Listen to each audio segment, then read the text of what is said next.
What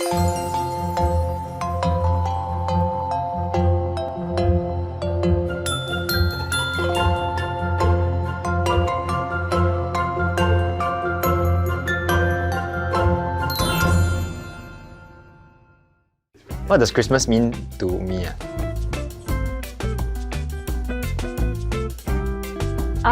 For me, actually Christmas didn't mean anything to me growing up. Christmas was all about Santa Claus.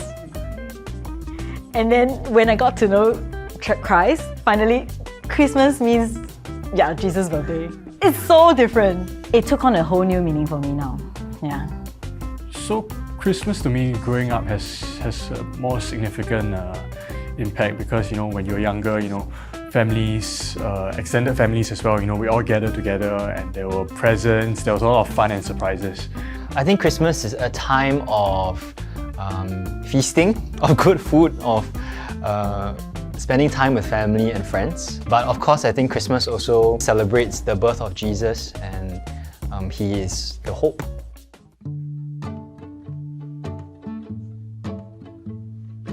Yeah, because we cannot gather as a whole because of COVID. Then of course it's not like huge parties with my cell group and all that. So, but you know, it's down to me and my sister's family, and it's still, you know, it's all about that warmth, right? You know, Christmas is all about that warmth, that warm and fuzzy, hot cocoa kind of feeling. So it was great. Like I celebrated with my sister, and because my sister's family is also a Christian family, so you know, we managed to go around the table, talk about what we're grateful for.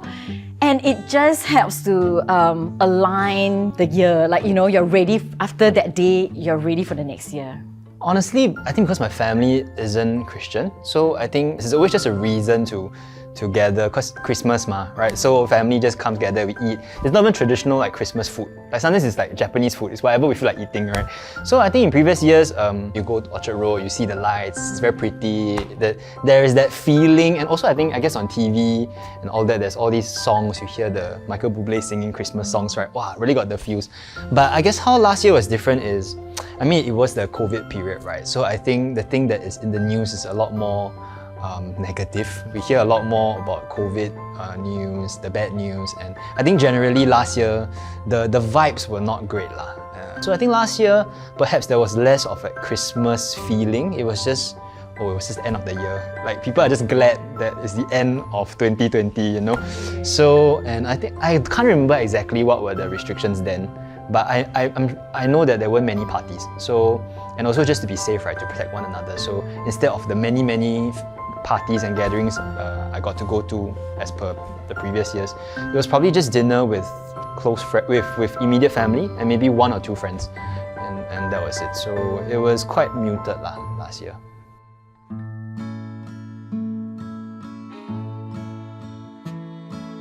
I think for COVID, it definitely affected work.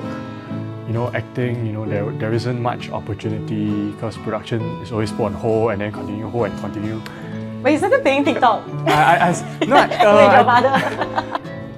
This is my face, first week of circuit breaker. This is my face, second week of circuit breaker. This is my face, fourth week of circuit breaker. I work my whole life just to get by, just to be loved.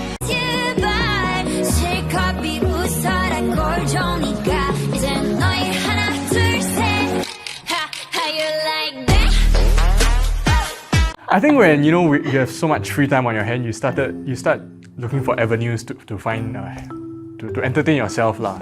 Like be it from friends, from social media, you try to find activities to make you more happy. Yeah lah, just be positive overall to overcome all these tough times.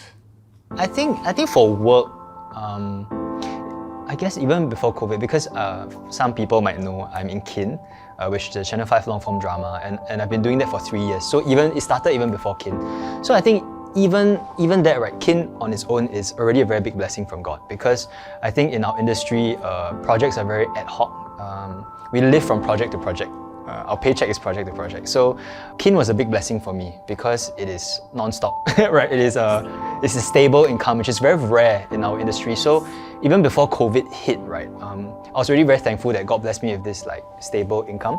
And so when COVID hit, I mean, it was very obvious all around us. Around me, there were people that were struggling, friends who I guess were worried about their finances. But for me, even though work was disrupted because we had to stay home and all that, kin is still there waiting for me to come back. I think the biggest shift in my life in this past COVID season is more about relationships. I got married. Woohoo! I got married right before COVID hit. Again, huge blessing from God that my wedding, which I think you're attended also, right? Yeah. Hello, I sang it. Yes. Oh yeah. Sorry, sir. Yeah. It was very nice. Thank you. I think it was great. Really, I thought that you were very lucky as well. Like just right before the restrictions, right? Hashtag blessed. So blessed. But it's true. I was very blessed that it's the first weekend of March. It was the very last weekend for like a bigger wedding. Right, the weekend right after that, right, it started, the restrictions came in like 250 and then 200 and all that. So very, very blessed that we had it in the first week of March.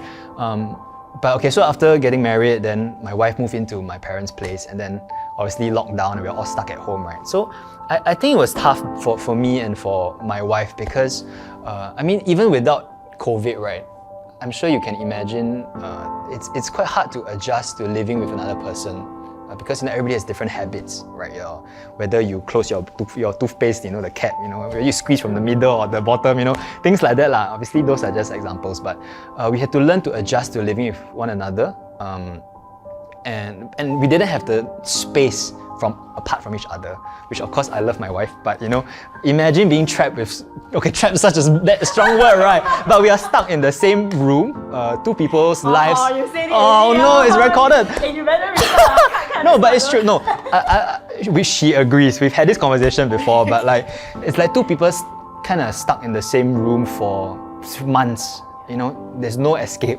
So I mean, whatever frustration, whatever friction there is, right, is stuck in the room. It was quite a big adjustment lah for everybody, and it wasn't just me and my wife, but everybody's in the house. So she has to adjust to my parents, and and all that. So it was not easy, even without COVID, and with COVID coming in, it was quite tough lah. But of course, we got through. I'm still happily married, and I think also.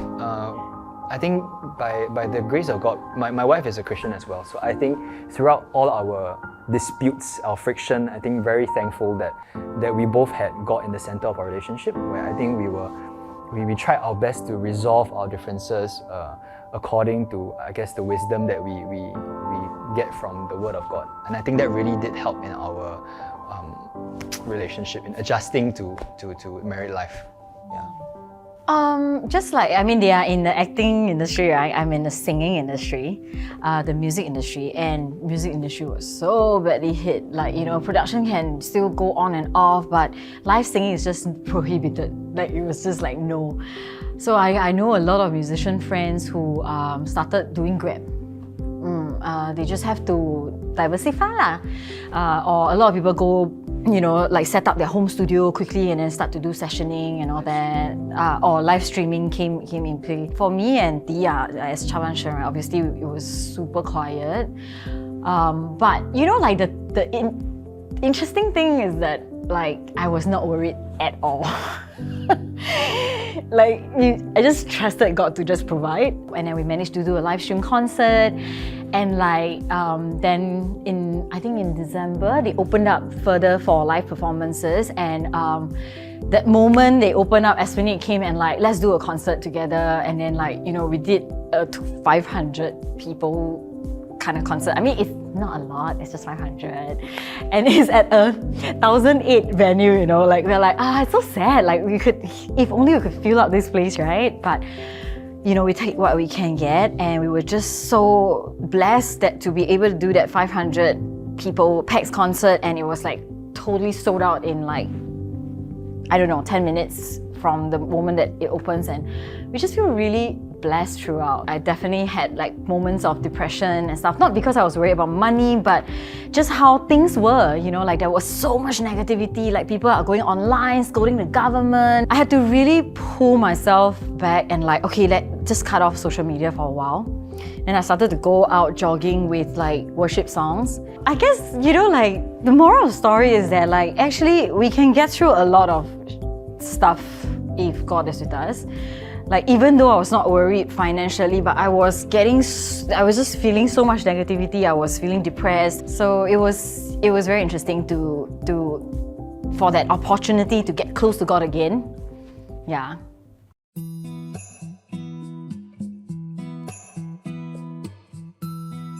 So, when I think about joy, right, you can compare it with like, happiness and joy.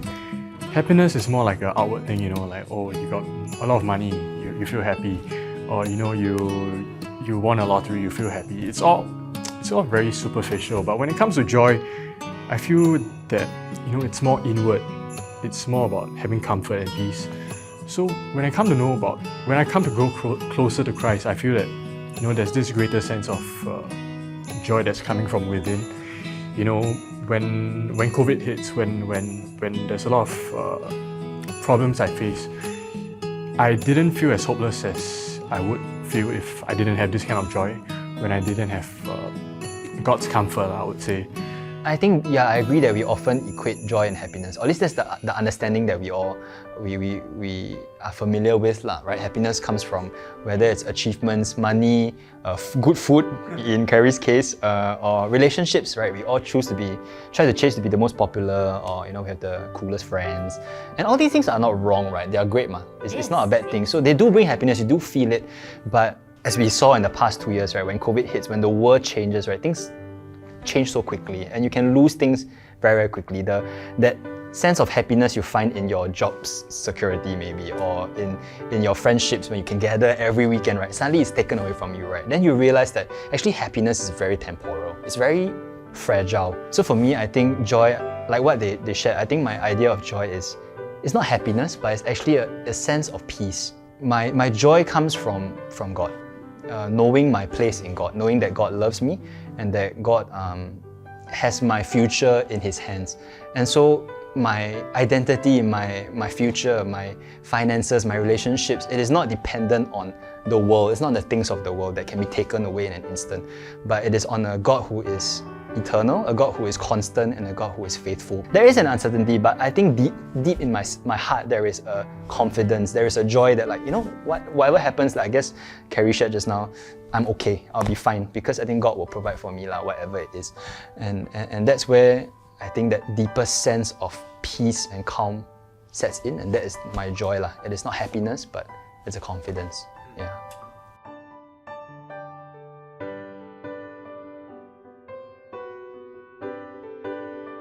So for myself, I was born in a Christian family. But as I grew older, I feel like my perspective and my relationship with Christ changes. I think for now, Christ is one of my top priority. Trying to be closer to Christ, trying to grow more with Christ. And it gives me a lot of happiness and joy and peace in my heart, knowing that there is life even after death. There is something that's eternal. There's something to look forward to. So the first time I experienced it was before I said the sinner's prayer or become a Christian. I had been attending church a lot with my friends because, they asked me to go, and like, okay, these sermons are interesting. I just treat it as motivational speech, I take the God out of it, like, I feel good. So I started going to church. But one day, I was in Malaysia. I'm a Malaysian, right? So one day I went back to Malaysia in JB. I remember I parked my car at this underground car park. I don't usually like to park in underground car park in Malaysia because you don't know what will happen. So I went up to a cafe and I had my coffee. As I was walking back, I realized that my car was not locked. Because usually my car if it's locked, the ear will so right? So walking towards my car, I was like, I saw I think my passport is gone. I think my cash card is gone. At least my cash card would be gone, right? I was like, salah, confirm kena ransacked. But as I was walking there, like, I was quite anxious. I found myself started praying to God. God help please then as I went into my car, first thing I checked, passport still around. Cash card still around. Nothing was taken. And then I heard a voice. And that voice said, of course, I'm here to protect you. I tell you all, wow, even like years later as I'm talking about this, right, it was goosebumps and like I remember that feeling of warmth just like 好像做戏这样 like zoom coming to my body.